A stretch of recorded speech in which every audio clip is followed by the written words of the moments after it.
Айтшы мамаға бүгін барлығымыз кафеден барып тамақтанайық деп. Ну, любой семья солай шығып тұрады ғой анда-санда. Білмеймін даже, біз олай шығып көрмеппіз, мама ондайды ұнатпайды. Қымбаттың оқуға түскенін атап өтейік деп айта салшы.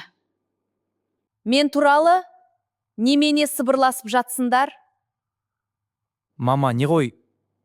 Көркем айтады, то есть көркем емес, мен айтам. В общем, бүгін отбасымызбен сырттан тамақтанып, демалып келсе қалай болады? Неғылдыт? Сырттан тамақтанған несі? Үйде тамақ жоқ па не? Осы екен ғой сыбырласып жүргендерің. Сендерге қаңғыр болса болды ғой. Кафе дейді ғой. Ақшаның бәрін жаратса болды бұларға, құрдалаға шашып. Қымбаттың оқуға түскенін атап өтеміз дейді. Сылтау керек қой әншейін. Мама, шынымен барайықшы. Менің класстастарымның бәрі барады ғой, осы мама папалармен қыдырып жүреді. Біз болсақ ешқайда бармаймыз өмірі.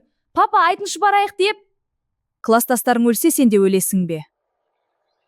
Класстастар дейді ғой. Сабағыңды оқы оданша. Есіл дерті қаңғыру бұлардың. Шәкенің үйіне барамыз ба? Барсақ барып қайтайық. Шал, қайдағы Шәкен, құмай отыршы. Кафе дейді, кафе. Не деп жатыр өзі? Түсініп жатсың ба өзі? Қазір вроде келіскен сияқты. Иә, барамыз дейді. Ура, мен кеттім, оны дайындалайын. Мен дайынмын.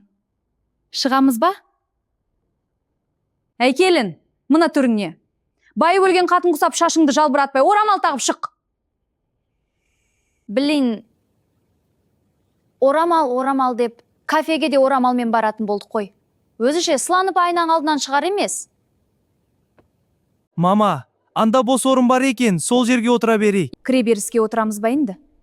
Жоқ, бізге екінші қабаттан орын тауып берсін. Күнде келіп жатқан жоқпын. Қыз, бізге 4-ден орын тауып бер, бол тез. Сәлеметсіздер ме? Тапсырыс бересіздер ме? Қыз, бізге қымбат емес, арзан бірақ дәмді тамағын әкелші ортаға. Мама, ортаға аламыз ба? Бұл кафе ғой, жеке-жеке өзіміз таңдап алайықшы. Бір үйде жемейтін ерекше тамақ жейікші. Бопты онда. Мына курица в сливочном соусе дегенді көрейік. Ну смотри, дәмсіз шикі болса өзін жейсің. Шал, сен не жейсің? Мен бе? Кеспе көже ішейін. Ой қасқа, кеспе көже дейді ғой. Үйде ішіп жүрсің ғой көжеңді, басқа нормально тамақ алсаңшы. Бұл шалға шашылға әкеле салшы. Папа, шашыл кетсіңіз өте ма? Достар, сериал Наса арнаға тіркелуді ұмытпаңыздар.